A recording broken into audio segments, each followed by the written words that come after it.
Next topic जो है वो है वॉल्यूमेट्रिक थर्मल एक्सपेंशन। यहाँ पे जो वॉल्यूमेट्रिक का वर्ड इस्तेमाल हुआ है, दिस इज फॉर वॉल्यूम, और वॉल्यूम कितने डायमेंशन का होता है? 3 डायमेंशन का होता है। थर्मल का वर्ड इस्तेमाल हुआ है फॉर हीट, एंड एक्सपेंशन का वर्ड यहाँ पे इस्तेमाल हुआ है कि आपके पास इंक्रीज आ जाए। क्या आ जाए? इंक्रीज आ जाए।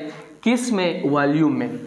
जब भी हम किसी मटेरियल को हीट देते हैं और उसकी वॉल्यूम में क्या चीज आ जाती है? इंक्रीज, तो उसको हम क्या बोलते हैं? Volumetric thermal expansion. The increase in volume of a material due to a heat energy. एक मटेरियल की वॉल्यूम में हीट एनर्जी की वजह से जो इंक्रीज आती है उसको बेसिकली हम क्या कहते हैं? Volumetric thermal expansion. उसमें 3 डायमेंशनल चेंजेस आ जाते हैं। फर्स्ट करें, ये आपके पास एक मटेरियल है, ठीक है? ये आपके पास एक मटेरियल है, कोई भी मटेरियल है। इसका जो ओरिजिनल वॉल्यूम था V0 था, ओरिजिनल टेम्परेचर T0 था।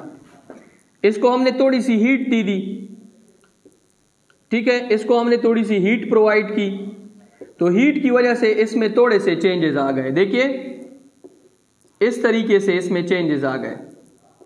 इसकी लेंथ भी चेंज हो गई, इसकी विड्थ भी चेंज हो गई, इसकी हाइट भी चेंज हो गई। ये V0 से चला गया किसके ऊपर? VH के ऊपर, वॉल्यूम एट हाई टेम्परेचर, और टेम्परेचर इसका T0 से चला गया TH। क्या चला गया? TH। तो डेल्टा V आपके पास बराबर है VH minus V0। Delta T आपके पास बराबर है TH माइनस T0, ठीक है? अब इसमें जो चेंजेस आपके पास आते हैं, delta V is directly proportional to delta T। Volume में जो चेंजेस आते हैं वो डायरेक्टली प्रोपोर्शनल है टेम्परेचर के। जितनी टेम्परेचर में चेंजेस ज्यादा होगी उतनी आपके पास वॉल्यूम में चेंजेस क्या होगी? ज्यादा होगी। Delta V is directly proportional to V0। V0 is your original volume. जितना ये ओरिजिनल वॉल्यूम ज्यादा होगा उतना उसमें आपके पास चेंजेस क्या आएंगे? ज्यादा आएंगे। Delta V is directly proportional to delta T, delta V is directly proportional to V0। Change in volume जो है वो 2 चीजों के ऊपर डिपेंड करता है, दोनों के साथ डायरेक्ट रिलेशन है। एक आपके पास चेंज इन टेम्परेचर है और एक आपके पास क्या है? V0 है। V0 is the original volume. दोनों को आपस में कंबाइन कर ले, this is equation number first and this is equation number second. तो delta V is directly proportional to V0 delta T। अब इसमें से प्रोपोर्शनलिटी को खत्म करें तो delta V is equal to K alpha V0 delta T।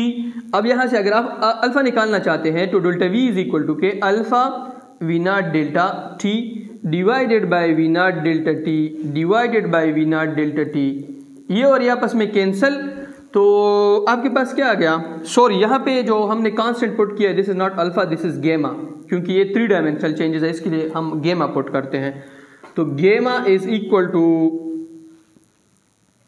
Delta V divided by V0 delta T।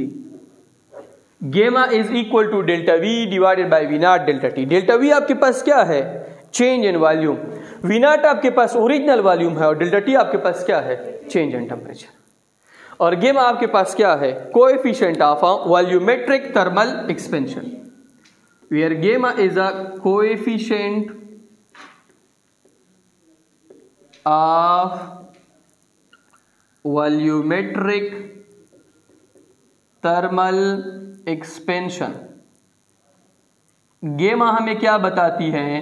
कि change in volume divided by original volume and change in temperature.